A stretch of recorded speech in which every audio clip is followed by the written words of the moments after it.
Good evening. Good evening. I know it's late, but good evening.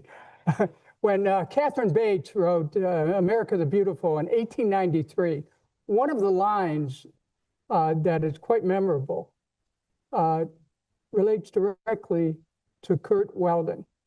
And those of you who are familiar with America the Beautiful, the line is, "Who more than self their country loved." Who more than self their country loved. And that, my friends, is Kurt Weldon. That's his service to this country. That's his never-ending quest for truth and for justice. Kurt, what an honor it was to serve with you in the Congress of the United States. Please join with me. Rise up, put your hands up, and give credit to this man who put it all on the line for this country and still does.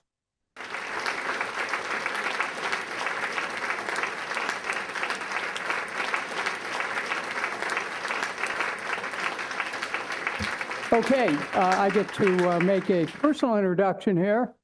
After my experience in Congress, most of which was spent fighting wars, it was, I will tell you, a very tough time going through that for year after year after year.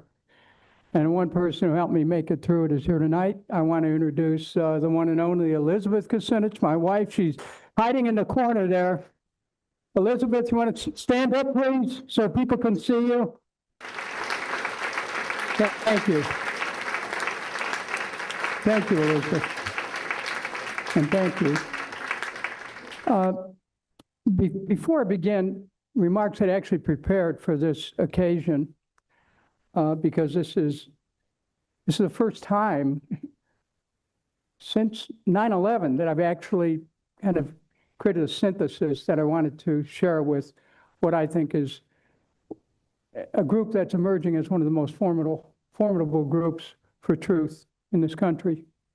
But I just have something that I want to share with you before I begin. And that's about what happened yesterday in Utah with Charlie Kirk. I didn't know Charlie, but I will say this, that mass violence, which we're talking about here tonight, mass violence impels and creates personal violence, which in turn creates mass violence. So whatever your politics, please understand that the assassination of Charlie Kirk is a grave assault on our nation. It diminishes all of us. It challenges us to recognize that we have to escape this endless rotation of the wheel of violence. We are dedicated to turning the tide. So thank you for being here this evening. It's actually exhausting just to listen and to remember and hear the testimony of everyone who's been here, who's in the last yesterday, today, and I can anticipate tomorrow. For those of us who have been through it in the last 20-some years, it's hard to listen to. It stirs up some deep emotions. And I just have to say, Kurt and to Richard Gage, you know, how much I appreciate being here. But it's not without a lot of emotion, hearing this. It all comes back, Kurt, Dana. It all comes back. And so this is the first time that I've really spoken about it and put it together since then. And I hope that that as I make this presentation, you'll see that the point of view that I'm offering fits neatly with the work of turning the tide, Richard, the work that you've been doing since that day. So it's been well established that Israel and the U.S. are partners. What is not understood is the square dance-like sequence, the deadly do-si-do back and forth of that partnership involving 9/11. The U.S. and Israel aligned in prevarication, determinedly, wrongly associating the motive, the intent, and the execution of the attacks, wrongly associating it with Saddam Hussein in Iraq. Immediately after 9/11, Netanyahu, who was in America on that day, was asked by the BBC what the attack meant for U.S.-Israeli relations. It's very good, he said. It's very good. Then he caught himself. Well, not very good. It will generate immediate sympathy. On September 12th, in a CNN interview, Mr. Netanyahu said, quote, "It's not just bin Laden, it's not just a network, it's also the states that harbor and support them, Iraq, Iran, the Taliban, and Afghanistan." A few days later, on September 16, 2001, Vice President Cheney appeared on NBC News' Meet the Press, and he claimed, "We also have evidence that Saddam Hussein's been harboring terrorists, including al-Qaeda." On the first anniversary of 9/11, on the evening of September 11, 2002, President Bush, with New York's Ellis Island as a backdrop, gave a speech which set the stage for conflating Iraq with 9/11. The next day, September 12, 2002, in Washington, D.C., Benjamin Netanyahu appeared before the Congressional Committee, of which I was a member, and with the unmistakable intent of influencing Congress to vote to go to war against Iraq because of 9/11, he said, "Do you believe that action can be taken against Saddam only after he builds nuclear bombs and using them? And do various critics, especially overseas, believe a clear connection between Saddam and 9/11 must be established before we have a right to prevent the next 9/11? He was making the connection, false, between Iraq and 9/11. He said, he continued, "The most compelling case for preemption against Saddam's regime, I believe, was not the president's powerful words, but the savage action of the terrorists themselves on September 11th. He went on to say, "There's no question whatsoever that Saddam is seeking, is working, is advancing towards the development of nuclear weapons. No question whatsoever. If you take out Saddam, I guarantee you," he told Congress, "I guarantee it, that will have enormous positive reverberations on the region. After 9/11, the United States must act preemptively against terrorist regimes," said Netanyahu. Now, in this congressional hearing, I had a chance to ask Mr. Netanyahu some questions. And one question I asked was this, "Mr. Netanyahu, what other countries would you have us bomb?" He answered, "Iran, Libya." A few weeks later, on October 2nd, 2002, as the leader of the effort against the war, I began personally distributing on the floor of the House of Representatives a detailed memo. I put it in the hands of hundreds of members. The memo was frank and clear, and it stated that based on all credible and available information, Iraq had nothing to do with 9/11, with al-Qaeda's role, that Iraq had neither the intention nor the capability of attacking the U.S., that there was no credible evidence that Iraq was either possessing or was about to use weapons of mass destruction, and that America was about to enter a bloody abyss based on misinformation, disinformation, and outright lies.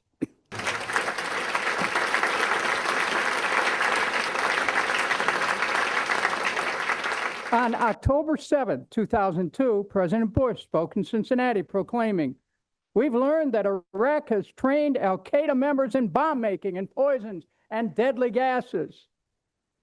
On October 10th, 2002, the House of Representatives, swept up in an endless stream of government chest-thumping, patriotic retribution, parroting media war talk, voted 296 to 133 to wage war against Iraq. The Senate followed the next day. On January 28th, 2003, at his State of the Union address, President Bush told Congress, "Evidence from intelligence sources indicates Saddam Hussein had links to terrorist organizations, including al-Qaeda."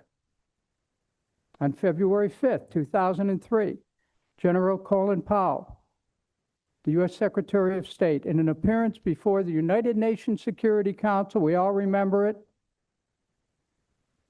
he asserted, Iraq today harbors a deadly terrorist network headed by Abu Mossad al-Zarqawi, an associate and collaborator of Osama bin Laden and his al-Qaeda lieutenants. On February 18, 2003, in a Wall Street Journal op-ed, Benjamin Netanyahu said, "If we do not prevent the marriage of militant Islam with weapons of mass destruction, 9/11 will be a mere prelude." The next month later, on March 15th, Mr. Netanyahu, in an interview with the Jerusalem Post, said, "The removal of Saddam Hussein is essential in the global war on terror. It's the lesson of 9/11. On March 16, 2003, Vice President Cheney said on Meet the Press, "We believe Iraq has had a relationship with al-Qaeda that's gone on for a number of years." On March 18th, a few days later, President Bush provided a presidential determination, which is a legal justification for attacking Iraq, in a letter to Congress. "I've determined that Iraq's continuing threat and links to terrorist organizations, including al-Qaeda, require action," the letter said. And then, on March 19th to 20th, 2003, the U.S. instituted a so-called shock and awe, a massive military attack on Iraq. On March 21st, 2003, the President formally notified Congress under the War Powers Resolution that combat operations had begun. He said, "I've also determined that the use of armed force against Iraq is consistent with actions against international terrorists and terrorist organizations, including those who aided in the terrorist attacks that occurred on September 11th, 2001. They kept going, conflating Iraq with 9/11. Now, Benjamin Netanyahu, the once and future leader of Israel, and President George Bush, each conflated Iraq with 9/11 synchronously at key moments, each with the same purpose: a deadly orchestration towards a premeditated war against Iraq, which 9/11 was used to falsely justify. We know now that Iraq had nothing to do with 9/11, but at least 1 million innocent Iraqis died because of that war. 5,000 of our brave servicemen and women lost their lives in that war.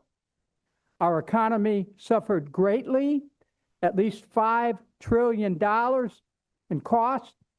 Our national honor was tarnished. And as Colonel Schaefer mentioned a moment ago, no one has ever been held to account.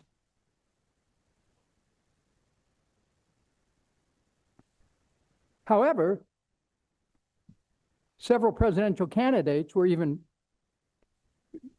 based upon proudly voting for the war with Iraq, against Iraq. So the United States was misled into a war based on lies about 9/11.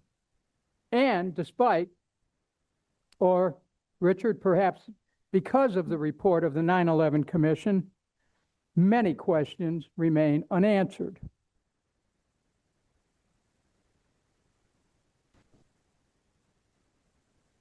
After 9/11, after we went to war, for the next 8 years, I gave over 300 presentations in Congress, pointing out over and over and over the lies, the loss of life, the cost, calling not just for the end of the war, but for new direction in U.S. policy in the region. I introduced legislation for the creation of a cabinet-level Department of Peace to begin a new effort to shift the consciousness of the nation away from violence as a way of settling conflict, to avert deadly violence at home and war abroad. Now, Prime Minister Netanyahu, notwithstanding his twisting of facts, conflation of Iraq with 9/11, is cheerleading for the U.S. to go to war with Iraq at such a horrible cost of blood and treasure. has nevertheless ascended in the estimation of Washington. Bereft of any credibility on what constitutes U.S. national security, in the ensuing years, the Israeli prime minister has been successful in gaining U.S. weapons to bomb Lebanon, Syria, Yemen, Gaza, the West Bank, and most recently, Qatar. The U.S. pursued Israel's interest in bombing Libya, murdering Gaddafi, and then murdering Iran's General Soleimani. Now, Netanyahu gave a speech to Congress last year during which he received an astonishing 55 standing ovations, as he called for America to stand together, this time against Iran. When we stand together, we win and they lose, he said, urging a U.S. attack on Iran, which occurred less than a year later, with the U.S. bombing 3 of Iran's nuclear sites. We stood with Netanyahu and his country in Iraq, and we lost. We lost our national honor. We lost our men and women who put their lives on the line.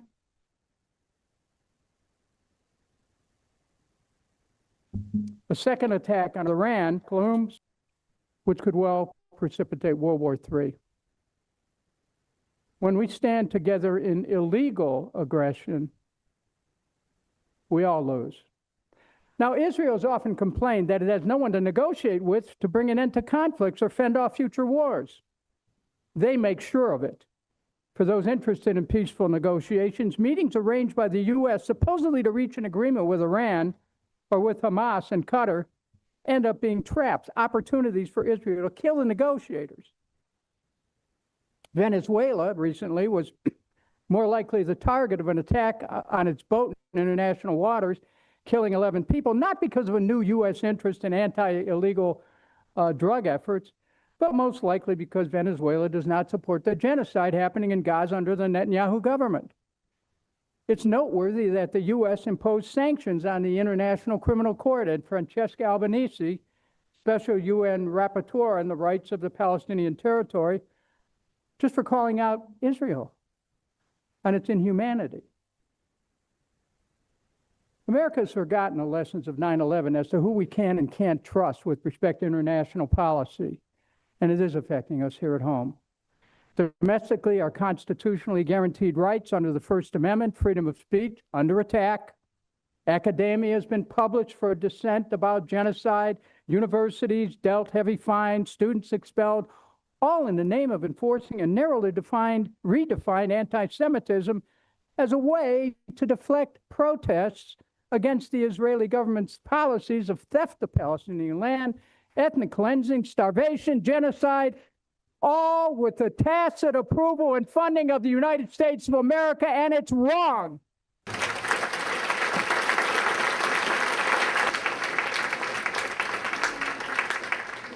The United States, our social reality has been reconstructed to support genocide and to support the policies of a nation and its leaders who lead us from one bloody conflict to another.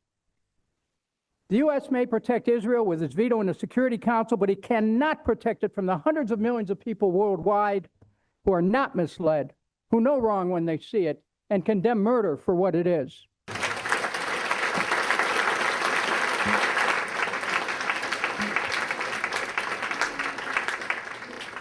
If truth equals anti-Semitism, it's time to perhaps to examine what anti-Semitism really is. The facts are that countless Gazans have died. Gazans are being starved. The reality is that a large-scale program of ethnic cleansing is ongoing. If we allow this bleak reality to be dismissed as merely politically motivated anti-Semitism, we allow that to happen, we're all being reduced to moral ignorance. Now, 6 million Jews perished in the Holocaust. Never again means never again. It means it for Jews, it means it for Gazans, it means it for people everywhere.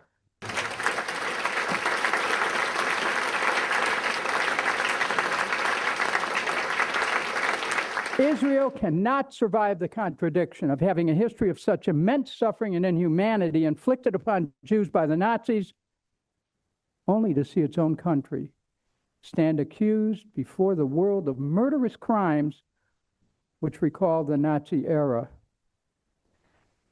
We are all warned in the book of Matthew, quote, "Every kingdom divided against itself is brought to desolation, and every city or house divided against itself will not stand." We should all want all the hostages brought home. We should mourn the deaths of every innocent Israeli. If we mourned the deaths of every innocent Palestinian in Gaza, we might well drown in our own tears. The death of truth, however, is beyond mourning. It is the final knell for the American Republic. And that is why, Richard, what you're doing and what Turn the Tide is about is a chance to help protect and save our country. Thank you. Thank you. Thank you.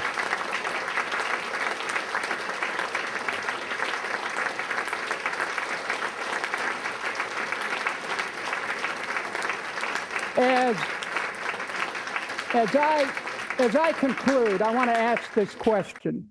Why is it that we in America, who pride ourselves on freedom of thought, freedom of speech, freedom of inquiry, why are we not permitted to ask questions about the apparent destructive symbiotic relationship between the U.S. and Israel, about the constant strategic deception, about the billions that go for mass murders, about the undue influence that Israeli interests have on our own government? Why can't we probe further into the advisability of having the leaders of a nation of 10 million influence the most important national security decisions of our nation of 350 million? It is time for the U.S. to assert our own hard-won sovereignty, not through escalatory rhetoric and illusions of world dominance, but by thoroughly examining the premise not only of U.S.-Israeli relations, but of all of our foreign entanglements. Let's start taking care of things here at home.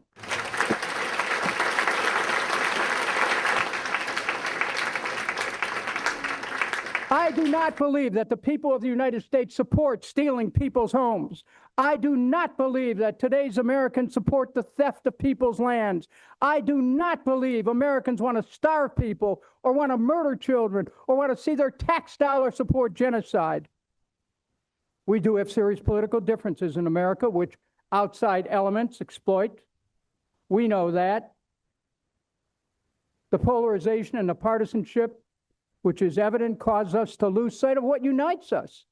At such a time, we must remember things that help hold us together. What binds us together as American people is a sense of common decency, a desire to do the right thing, a desire to see our families flourish and our communities thrive, a belief in goodness and God in our communities, and a hope for something that we used to call the American dream: a home, hearth, health, education, jobs, decent wages, retirement security.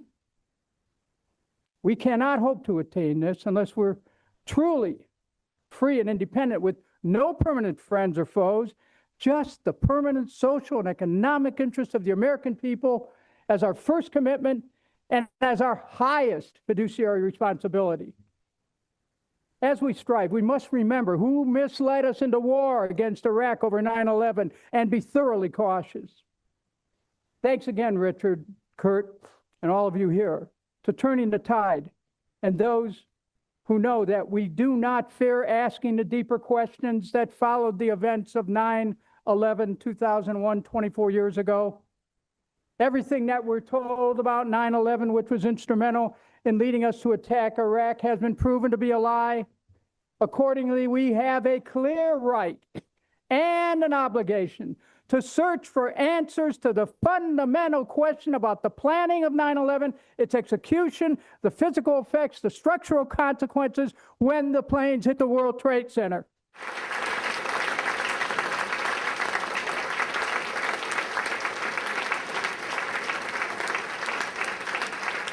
We have the capacity.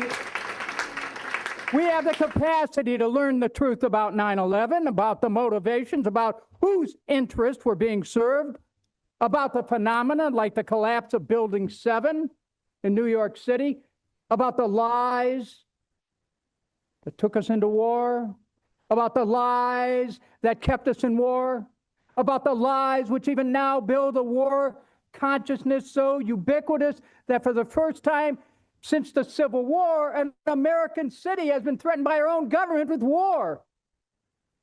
Serious, unanswered questions will not go away.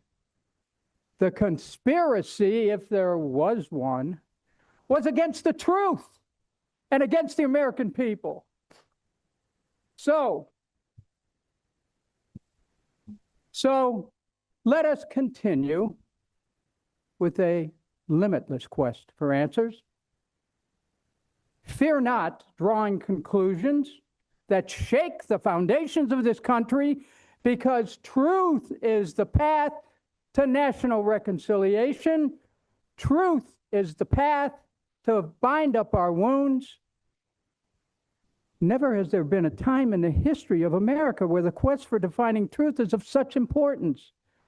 Truth, rescued from our deepest, darkest recesses.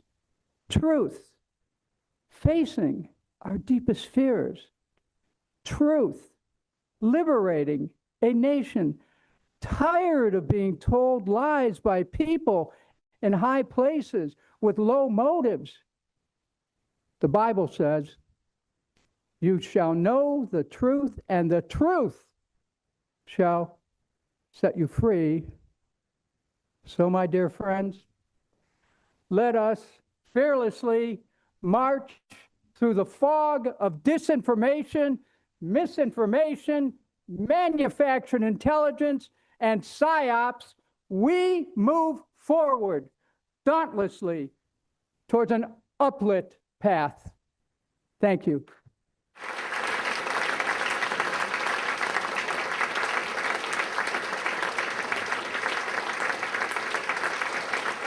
Thank you very much. Thank you, Richard, Dana.